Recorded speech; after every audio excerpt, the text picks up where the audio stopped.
Okay. Thank you for coming. Thank you, guys. My name is Nicolas Vazquez. I am a CloudStack PMC member and a committer. And I acted as the release manager for the CloudStack 4.17.0 release. So this talk is going to be what's new in Apache CloudStack 4.17. We actually had another release after 4.17.0, which was a minor release. It was 4.17.1. So in this talk, I'm going to walk you through the new features in 4.17.0 mostly, which was the latest major release, which includes a bunch of new features, which are very interesting. In my opinion, the most important one is the zero downtime upgrades, which we'll see in a few minutes, and I'm going to run a demo. That will give some improvements on the CloudStack upgrades and system VMs patching, which was very interesting. There is also a new feature which extends the IPv6 functionality on CloudStack. We also have a new storage plugin for Storpool, and we have some other improvements on the network access and multiple SSH keys. So here you have the agenda with all those items. And we also support the latest Ubuntu 22.04 in both management servers and KVM hosts. We support for multiple local storages. There are a lot of improvements, and we're going to see in a minute. So a little bit about me. I work as a software engineer at ShapeBlue. And as I told you, I'm a committer and a PMC member. Since I'm a committer since 2015 and a PMC member since last year. And besides work, I spend time with my family, like enjoy doing some sports as well. So that's about me. So we had, this year we had 2 releases. Mostly, the first one was 4.17.0, the latest major release, which had a bunch of bug fixes, new features, and improvements, around 400. And from those 400, I have selected some, which I'm going to show you today. 4.17 is an LTS release, and it's supported until January 2024. There have been also 2 releases. The 4.17.1, which Abhishek was the release manager. But before that, there was a security issue around the SAML plugin. So we needed to release a security patch, that's the 4.17.01, and also 4.16.1.1, which was for the 4.16 LTS. Those were the 2. So this quote for upgrading CloudStack. How many of you can relate to upgrading CloudStack is good, but the virtual router is not that easy? We have a few there. So we got this quote from experience in CloudStack that, yeah, we took it as a motivation to introduce this feature, the zero downtime upgrades and system VM patching and VRs. So we have a diagram here. This diagram shows you at the left side how the virtual router upgrade was prior to 4.17. So you can see you needed to destroy every virtual router. Then CloudStack needed to copy the new system VM template. That system VM template, which is the most common thing, is that a new release has a new system VM template. So the administrator needed to install it on secondary storage, and then CloudStack will copy that and spin up the new router. So you can imagine, and you will know how much time it takes to recreate every router for every release. That was kind of the motivation to improve that on 4.17. So instead of destroying the routers and doing the recreation of every VR, we introduced this live patching, which does not stop the virtual router. It just simply updates the services. So you just need to restart the cloud service running inside the virtual router. There's no need to recreate it. And that improves the upgrade time and also reduces the downtime a lot. It just takes a couple of seconds to restart the services. So you don't need to recreate them. You don't get any package loss during the upgrades, which is very important. And you don't need to set a maintenance window. That it was used to be the common case for upgrading CloudStack. When you had to recreate all these routers, you needed to set a time from time X to day X to day C. We are going to recreate the router, so that it won't be needed anymore. So those are mostly the services that needs to be upgraded. That's why that's need to be restarted. It happens in less than a second, so that's why we say 0 downtime. It's not really 0, but it's just some milliseconds. However, there are some things that need to be considered for this feature. If you're upgrading from a very old version, which is 4.13 or lower version, this won't be supported. That's mostly because the OpenJDK version is different from the 4.17 system VM template. So you need to first upgrade to 4.14. Once you are on 4.14, then the live patching is supported. One thing to notice is that if you are using remote access VPN, there could have been some issues with the Strong Swan version. So you may need to upgrade the version.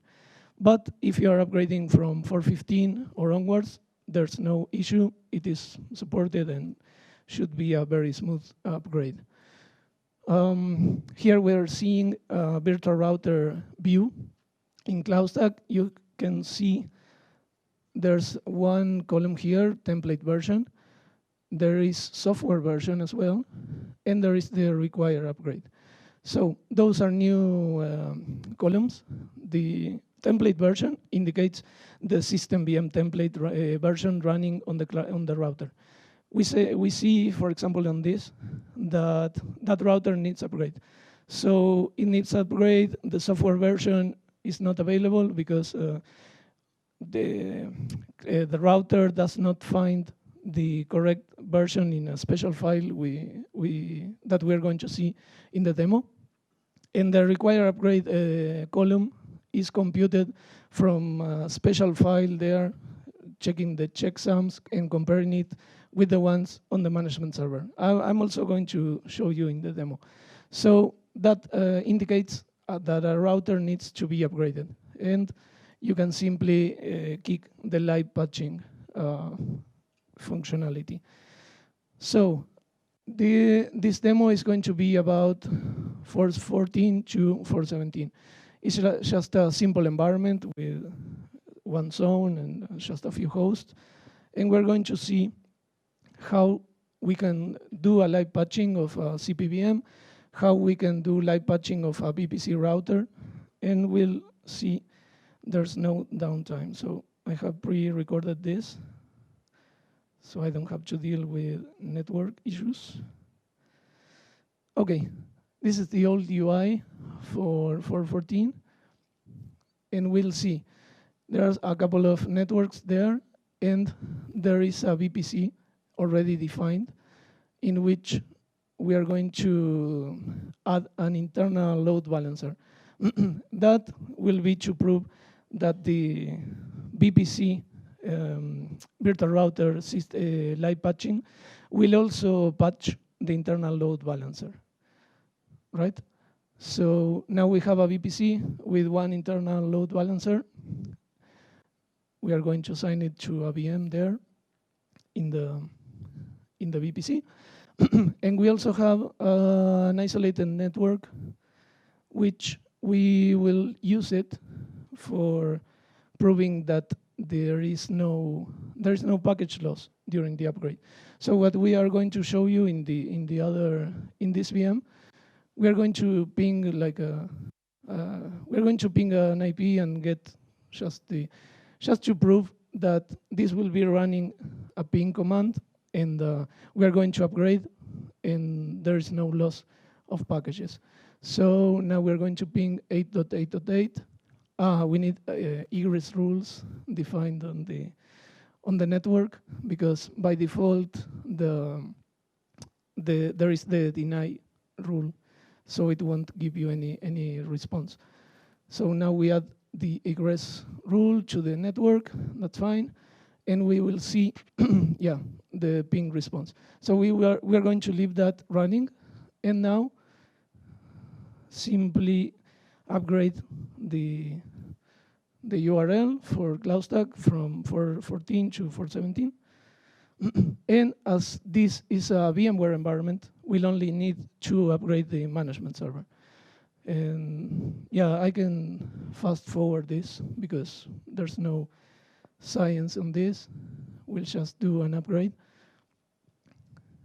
1 second. Good. Okay. So now it's restarting. After upgrading, I have done a restart. So now we'll see the new UI from 4.17. And one thing I didn't mention. So we left running the console on the old UI. The old UI didn't know about no VNC. So now we have done the upgrade. We need to live patch the CPVM to get the new packages. And those new packages include the new console. So you see up there, no, that's not the button, that one. That is patch system VM. And that's how you trigger the live patching. So you see, after the upgrade, everything is running as usual, as it was before. And now you invoke the live patching. And the same process, it's the same process for virtual routers. Yeah, now I have triggered the live patching for the CPVM, and we'll see once it finishes, I should be able to, yeah, it's there. I think it's, yeah, it hasn't finished yet. Okay, so once this finishes, I'll be able to get the new console. Good, that's there. You see disconnected for one moment, then you do the refresh and it's not. That's what I told you about the cloud service restart. It is the same for virtual router than system VMs. So for a second, it got disconnected because there was the restart in place, and it got up immediately. So the VM state always stayed running. It was just the agent state that was disconnected for some milliseconds. So now we upgrade and we get the no VNC console, which is the new console. And you'll see that it kept pinging and getting responses. So that proves that during the upgrade, there was no loss of packages. And now, okay, 1 second. I'm going to pause it. Okay, now we have two virtual routers, because there was one VPC in which we had the internal load balancer, and there's the other VPC for the other virtual router for the isolated network. So you see, template version is 4.14.0, which is the system VM template version running on both system VMs. Software version still not available because it doesn't find a file that I'm going to show you now, and both require upgrade. So CloudStack is easily telling you need to upgrade, right? And how you do the upgrade is the same thing. There is a button there. Yeah, it is explaining now this good requires upgrade. And now we are going to upgrade the VPC router, which had the internal balancer, load balancer. So just to prove, patching the VPC router will patch also the load balancer.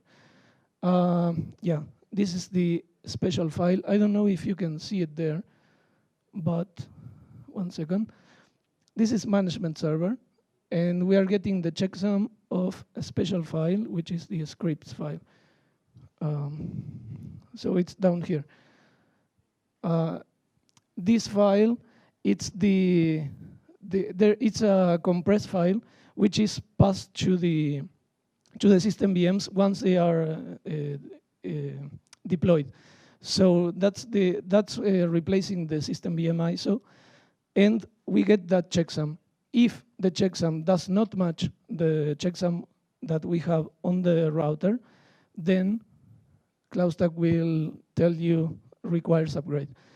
So that we are going to check inside the router for this the same checksum. If it is the same, then in this case it won't, because it said requires upgrade. So the file is on bar cache cloud script signature is different, so it's good to upgrade, right? If they match, then we'll see requires upgrade, no. So good. Now we're going to do the live patching with the same button. Okay, I'll pause it for a second.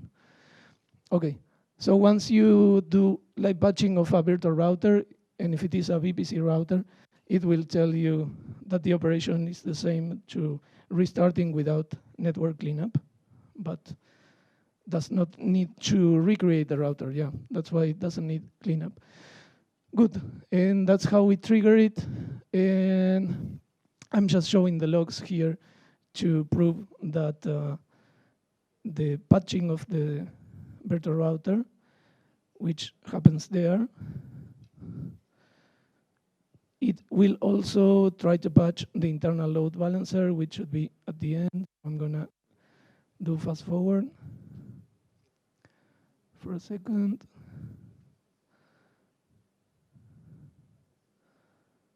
Yeah, there it is.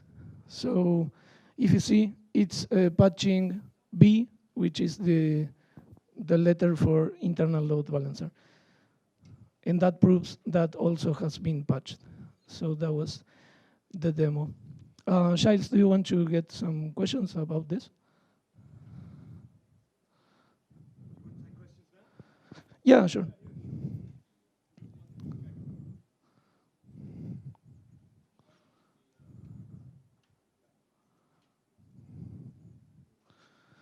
Or maybe, does anyone have a question?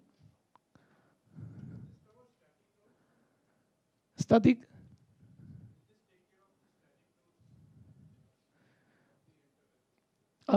Yeah, I think it will, yes. So the router will be will persist everything, if that's your question. If you won't lose any configuration.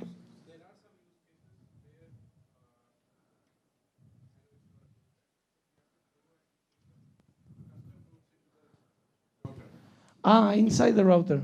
But you lose them when you recreate them, right? Unless we destroy that, we don't lose that because we put that in the rc.local. Good. So no. So in this case, it's not going to be destroyed. It's not going to be destroyed. So it's going to be there, yeah. I don't know, if you keep it in one special file, then it will be there. Yes, it's just, at the end of the day, it's a Debian. Good. So the router is not recreated, so it should be there, yeah. Good. Thanks. Any other question? Giles? Okay, good. Okay, let's move to the next one. This should be, I'm going to do a very short presentation of the other new features besides the zero downtime upgrade. We have IPv6 support. That's something that is not new to CloudStack. It was supported already on shared networks, but now it's extended to support isolated and VPC networks. So we can configure IPv6 addresses directly on the VM NICs, but there's only limited to support only firewall configuration now. So I'm going to show you now how it would look. You will have IPv6 address. That's good. Root admins can register a prefix, users also, or a range. And if your system VMs will get a public NIC, they will get the IPv6 address.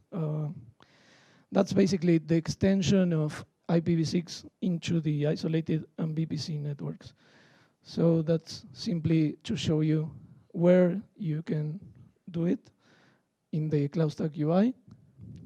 And of course, there is more to come on the IPv6 support. So planning to include BGP and OSPF and also load balancing and port redirection, but that's something for future releases.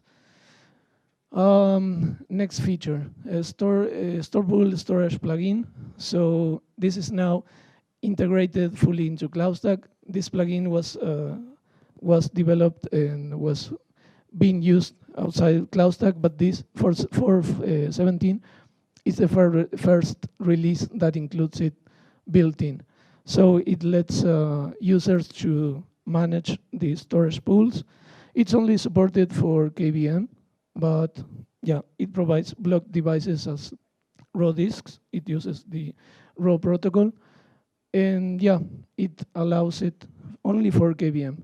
That's basically the integration. Another feature about network improvements for self-service, they allow regular users to create shared networks. And that's something that wasn't possible before. So in order to do that, the administrator needs to set a specific network offering to specify VLAN equals false. After that, then a user should be able to create the shared networks. So we see here in the network offering creation, you need to leave this to false, and that will allow users to see the offering and create the shared network. That is to prevent users to specify a VLAN because they won't be able to know the underlying infrastructure. Another feature, the multiple account network access, which allows users to share their own networks with other accounts in the same domain. So let's say if you want to share your network, you share it with other accounts. The other accounts are able to use it, but are not able to perform any administration. That means that there is now some network permissions on a network, and only the creator of that network should be allowed to modify it. So you see on the network view, we have a new tab, which is network permissions, and allows two things: to add network permission, and that will let you to write which accounts you want to share your network with, or reset it. And reset it will remove all of them and will leave it only to the creator. That's the functionality. So this is only available for the creator, but we'll let other accounts use it. This is one of the few. There are a few left. So the multiple SSH keys support for CloudStack is now extended, so it will let you select multiple SSH keys when you are deploying a VM. And that's something which was limited to only one before. So if you wanted to give more access to multiple keys, you needed to explicitly edit the file on the VM. But now you can do it simply by CloudStack on the create virtual machine wizard. Okay, this should be one of the last, I'll promise. And it is about events. We'll provide a more simplified way to display the events. So when you display it, you will see which object the event relates to. And that will allow you to navigate more easily through the UI. You can see them. It's also accessible in the API. And you're able to sort, to filter, and to order those events, as we see here. So that's the new column, the resource column. Once you have an event, you can automatically see which virtual machine, which account, which network it was. So you can simply go and click it, and the CloudStack UI will let you go there. And at the top, we have the navigation bar. You can search, filter, whatever you want. So that's the improvement under that. Another one, more flexible service offerings. Good. Before, for 14, you can only select one service offering when you are deploying a VM. But now we allow to change the root, the disk offering. So if your service offering didn't have it did have a root size disk, it will deploy that with that size. But now you can select one on the table on the top, like a service offering for your resources, like CPU and memory, and are able to click this button, the override disk offering, and it will display this new table.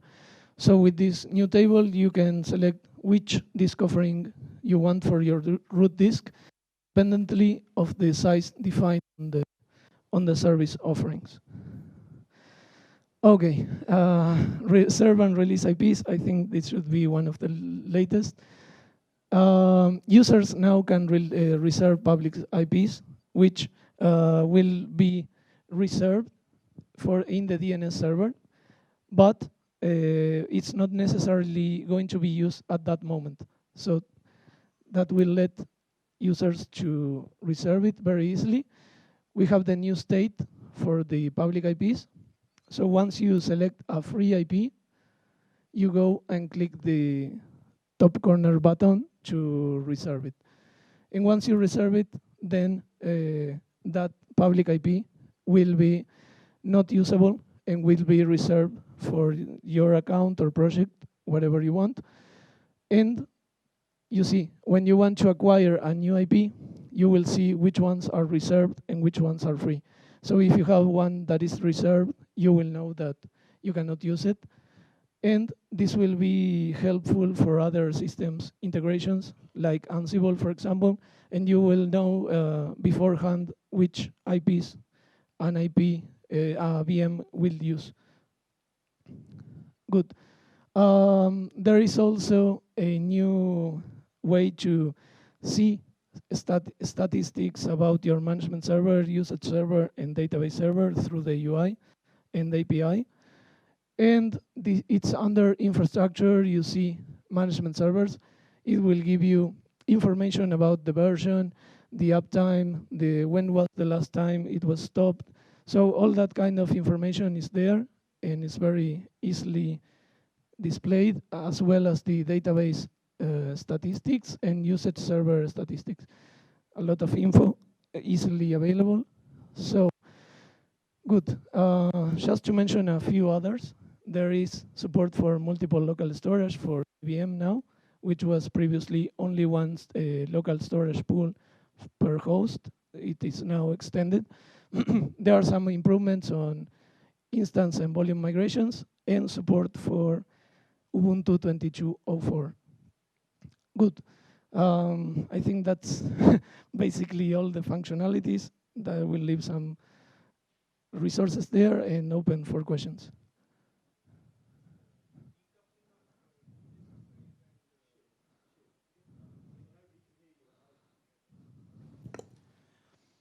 This decoupling of, yes, this slide. Yeah. How is this different from, overriding the root disk size? Yeah, but you had to override on the offering, right? Or you meant to override on the. So even before we could, call deploy virtual machine and put this and put the root disk size, right? Yeah, but now you have also the offering. Yeah, it is not tied. If you notice database, you will see service offering and disk offering share the same ID. So it would be for internally, it should be the same, but now it's decoupled. So that's a difference. But yeah, if you do it the previous way, setting the size on the deployment, you will only have this information. So it will be a service offering with a overriding disk size. Okay. Now you have a specific offering for that volume. And I can see that you can have a custom one there also, right? Yeah. Yes. Okay. Thanks. Good. Yeah.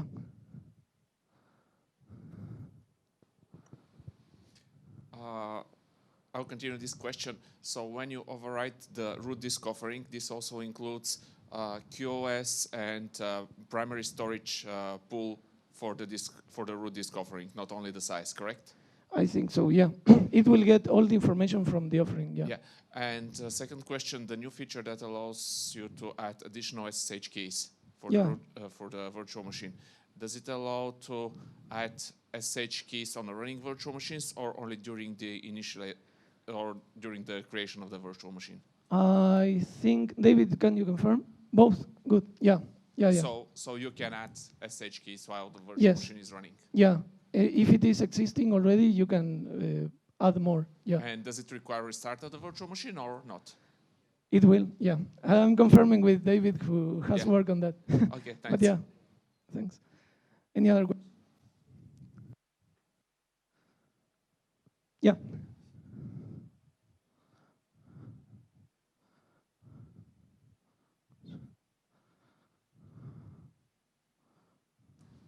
Thanks for the other one, with the separate offering for the disk offering. Yeah. I was wondering if there are like special permissions, or is it every user has this possibility, or is it? No, I think it's no restriction. You as a user can do that. Okay, so every user can override as long as he is able to create deploy virtual machines. Yeah, I'm not 100% sure, but I think it's that way. Yeah, okay, that needs to be tested. Yeah, but it should be available for users. Yeah. Yeah. Right. Thanks. I'll check it out. Thanks.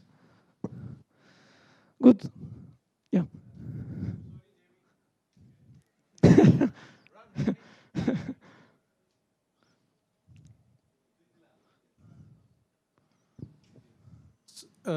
In compute offering, we can specify the tags, right, for disk. For yeah, I think so. So yes. What happens if there is a conflict? Does it not deploy, or what will take precedence? Yeah, I think it won't deploy. If it finds some issue with the tags, yeah, it should not, right? Okay. Yeah. But again, that needs to be confirmed. If you can test it, yeah, that would be better. I'm not 100% sure about that. Yeah, but needs to be tested. Should be a quick test. Good. Any other question? Okay, that's it. Thank you, guys.